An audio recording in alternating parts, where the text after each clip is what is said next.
and salutations, my dearest friends. My name is Samantha, and today I'm going to be doing a video where I talk about what romance means to me and how just happy reading romance makes me.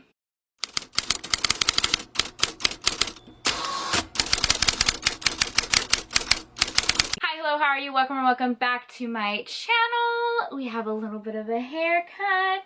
Can we get a little bit of commotion for the haircut, please? I just came from the hair salon and clearly I do not know how to act, and of course I needed to film because it's like freshly cut. Anyways, I thought today would be a little bit more of a chill, relaxed video where I kind of just talk about how I started reading romance and what romance means to me. I do have a video where I talk a little bit more in depth about my reading journey in general, how I started reading when I was a little kid, and teachers that made an impact on my reading journey. So I will leave that video down below. I thought it would be cool for this video to be a little bit more casual, where I just kind of sit down and talk to you guys about what romance means to me. I don't know if that makes sense, but we're just gonna chat for a little bit, okay? Okay, so look at my shirts, look at my shirts, look at my shirts, look at my shirt, my shirt.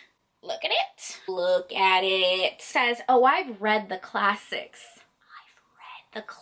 And this is a design that my friend Desiree from Ginky Reader created. She created this design with Bonfire, and she has quite a few designs with Bonfire. I'm always wearing them because they're gorgeous. So if you want to get this beautiful shirts, I will have the link down below. I always do romance hot takes, and I think it's no secret, no surprise that I get really infuriated. Infuriated? Am I pronouncing that word correctly? I get real upset when people bash romance, when they say romance is cheesy or romance is a guilty pleasure. I don't know why, but that is one of my pet peeves. Guilty pleasures, that word, bleh, vomit, instant word vomit. I hate that word and terminology and verbiage being used to describe things, anything, not just romance books. When people are like, oh, chocolate is my guilty pleasure. No, it's just something you like. I just feel like you should never feel guilty for something that brings you pleasure. Okay? And if it's not harming you, there's nothing to feel guilty about. Okay, wow, I went on a whole rant and a half, but people really can be so rude when it comes to romance in general. They say that romance gives women unrealistic expectations. They say romance is cheesy. They say romance is basically porn, and all of these really gross stereotypes that us as romance readers know is so untrue.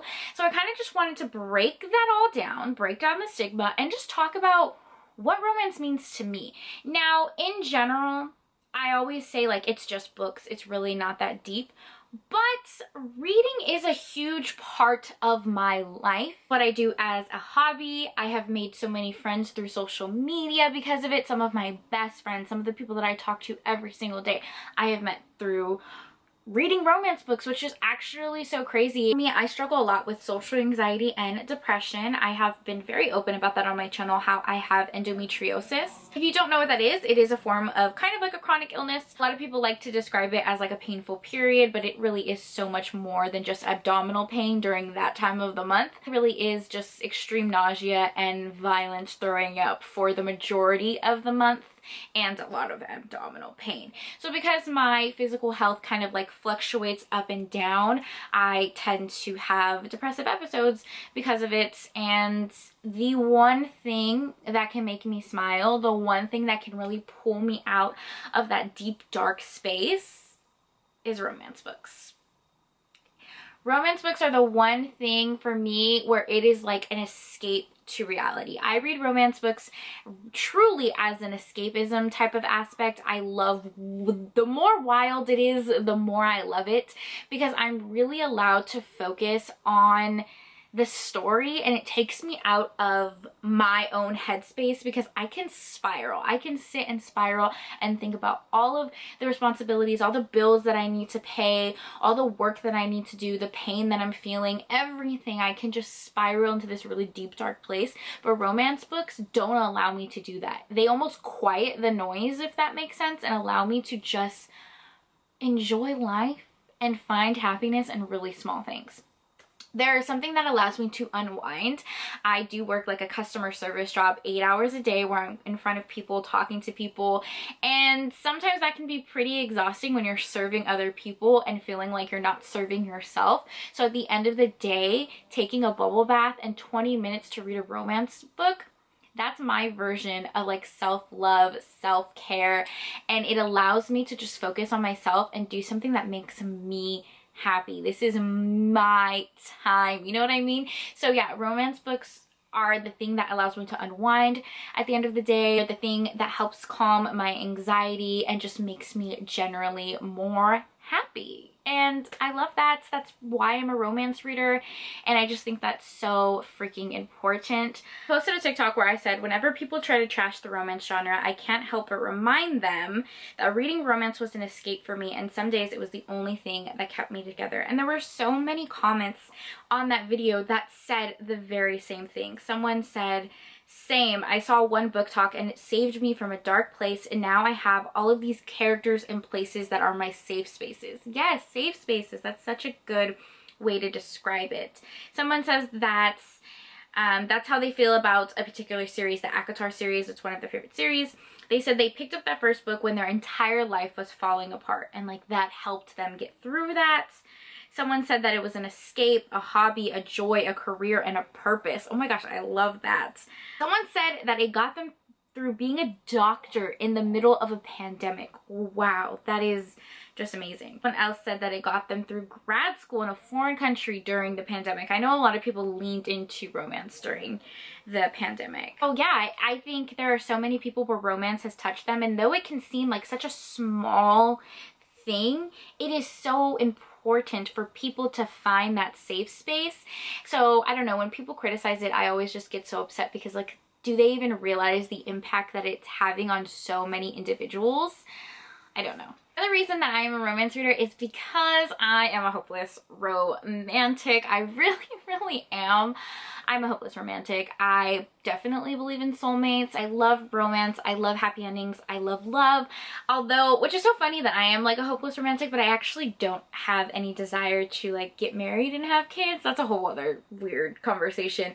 But I just love love. I love seeing people happy. I love seeing people thrive. I'm the type of person that I will cry at like proposal videos, and like when the bride walks down the aisle and the groom is crying.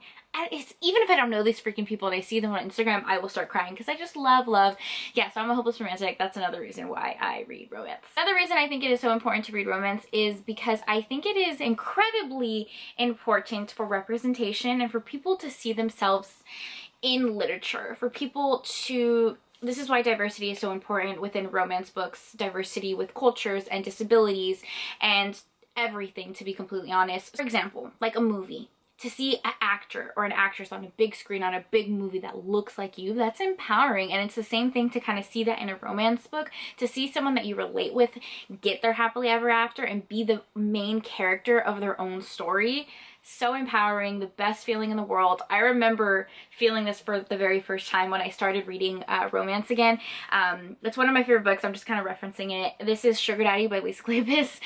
I remember this was the first book where I could see myself relating to the main character so much, and I just like felt so happy during this book. And it was like a cathartic experience too. Like I cried, I laughed, it was a whole journey. And she lives a wildly different life than me in this book. I'm not saying like her life is the same as mine. In this book, our main character, she's a Latina character who is incredibly close to her sister and her family.